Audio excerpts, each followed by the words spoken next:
భారతదేశము రాష్ట్రాల సమీకరణ తెలుసు కదా. ఏ రాష్ట్రంలో ఆ రాష్ట్రంలో ఉండే నైసర్గిక పరిస్థితులను బట్టి అక్కడ వాతావరణాన్ని బట్టి అక్కడ పంటలు పండుతాయి, అంతేనా?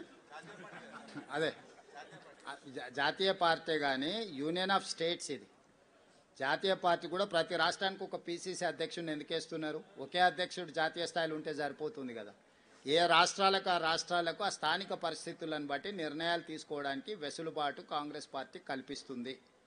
ఆ వెసులుబాటులో భాగంగానే తెలంగాణ రాష్ట్రంలో కాంగ్రెస్ పార్టీ నిర్ణయాలు తీసుకున్నది. మాకు కలిసి వచ్చినందుకు ఎంఐఎంకు మేము ధన్యవాదాలు తెలియజేస్తున్నాం.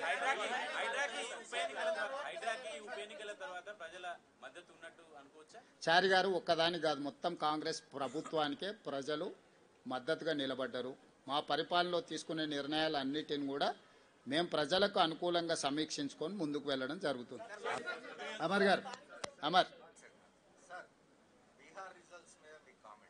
ఇంకా నేను ఆ రిజల్ట్స్ మీద పూర్తిగా సమీక్ష చేయలేదు. జాతీయ స్థాయి రాజకీయాల మీద ఇంకా దృష్టి పెట్టలేదు. ఇప్పటివరకు తెలంగాణ ఉప ఎన్నికల మీదనే ఉన్నాను. వాటిని విశ్లేషించిన తర్వాత తప్పకుండా నేను స్పందిస్తాను.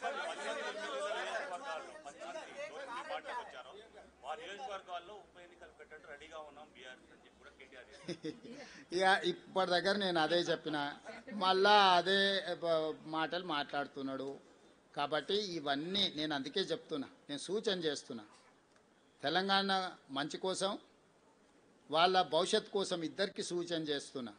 ఒక ఆయన అసూయ, రెండవ ఆయన అహంకారాన్ని తగ్గించుకోవాలి. పాతకాలంలో చెప్పారు, కింద పడ్డా కూడా పైకాలు నాదే అన్నాడు అంటే వెనకటికోడు. కాబట్టి ఏది ఎట్లొస్తే అది అట్లా వస్తుంది.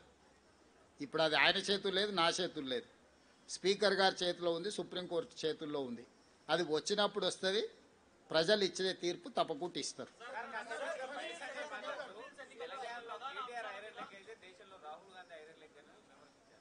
అదే మొత్తం అన్ని పరిశీలించి మొత్తం కలిపి వడ్డిస్తా.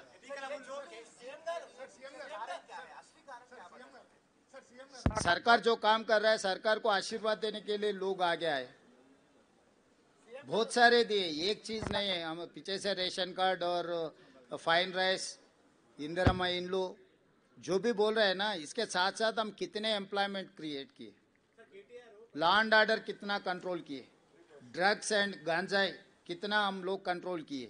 इस बार बारिश कितने आए आप देखे ना. इससे पहले 10 सेंटीमीटर बारिश है तो पूरा शहर डूबते थे. इस बार 40 सेंटीमीटर 50 सेंटीमीटर बारिश आए तो भी कोई भी एक कॉलोनी एक बस्ती पानी में नहीं डूबा. लोग देख रहे हैं, मूसी में किसी को तकलीफ नहीं आया. इस बार पहली बार तेलंगाना हासिल करने के बाद 12 साल में बहुत बड़ा बड़ा बारिश आए थे, क्लाउड बस्ट हुए थे. मगर इस बार हम जो तरीका से जो काम किए, शहर के लोग लॉ एंड ऑर्डर कंट्रोल है, हम ड्रग्स कंट्रोल किए, बारिश में जो फ्लड्स को हम कंट्रोल किए, हर किसी को नौकरी देने के लिए कोशिश कर रहे हैं. और आगे डेवलपमेंट के लिए भी हम लोग जो एक्शन प्लान है, December 8th and 9th we are going to dedicate our Telangana Rising 2047 vision document. तो हम लोग आगे आने वाले दिनों में, मैं पहले से एक ही बात कहा, 2004 से 2014 तक हम लोग जो काम किए 10 साल, उसके बाद 10 साल BRS ने काम किया. आज आने वाले 10 साल हम लोग काम करने वाले. 4 to 14 जो रुक गए, in continuation of that development we are going to take policy decisions. Thank you.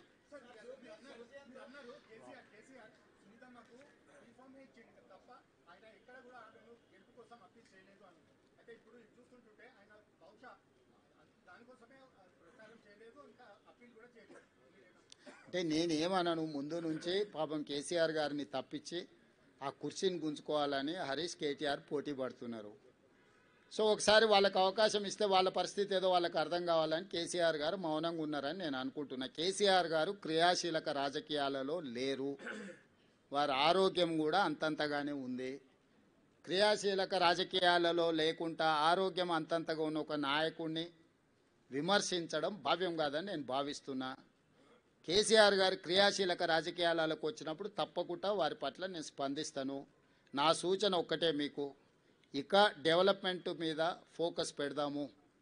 రాబోయే 2 సంవత్సరాలు ఫోకస్డ్గా మన రాష్ట్రాన్ని అభివృద్ధి చేసుకుందాము, సంక్షేమ పథకాలు అమలు చేద్దాము, రాష్ట్ర ఆదాయాన్ని పెంచుకుందాము, వనరులను సమకూర్చుకుందాము. అభివృద్ధికి సహకరించండి అని ప్రధాన ప్రతిపక్షం హరీష్ కేటీఆర్కు చెప్తున్నా, కేంద్రం నుంచి నిధుల కోసం సహకరించమని కిషన్ రెడ్డి గారికి చెప్తున్నా. మనమందరం కష్టపడతాం, మీరు కూడా ఈ కష్టాన్ని గుర్తించి ప్రజలకు చెప్పండి అని మీకు కూడా విజ్ఞప్తి చేస్తున్నా. అంతే తప్ప ఇంకా రాజకీయ విమర్శలకు తావు లేదు, అవసరం లేదు. రేపు 17th క్యాబినెట్లో అవన్నీ డిస్కషన్ జరుగుతాయి. 17 తారీఖు రోజు క్యాబినెట్ సమావేశం ఉన్నది. క్యాబినెట్ సమావేశంలో మంత్రులందరూ సూచనలు తీసుకున్న తర్వాత స్థానిక సంస్థల ఎన్నికలకు సంబంధించి ఉన్న పరిణామాలు, న్యాయస్థానంలో ఉన్న అంశాలను వీటన్నిటిని పరిగణలోకి తీసుకున్న తర్వాత ఒక నిర్ణయానికి వస్తాం. Thank you. మరిన్ని ట్రెండింగ్ వీడియోల కోసం News 18 తెలుగు యూట్యూబ్ ఛానల్ను సబ్స్క్రైబ్ చేసుకోండి.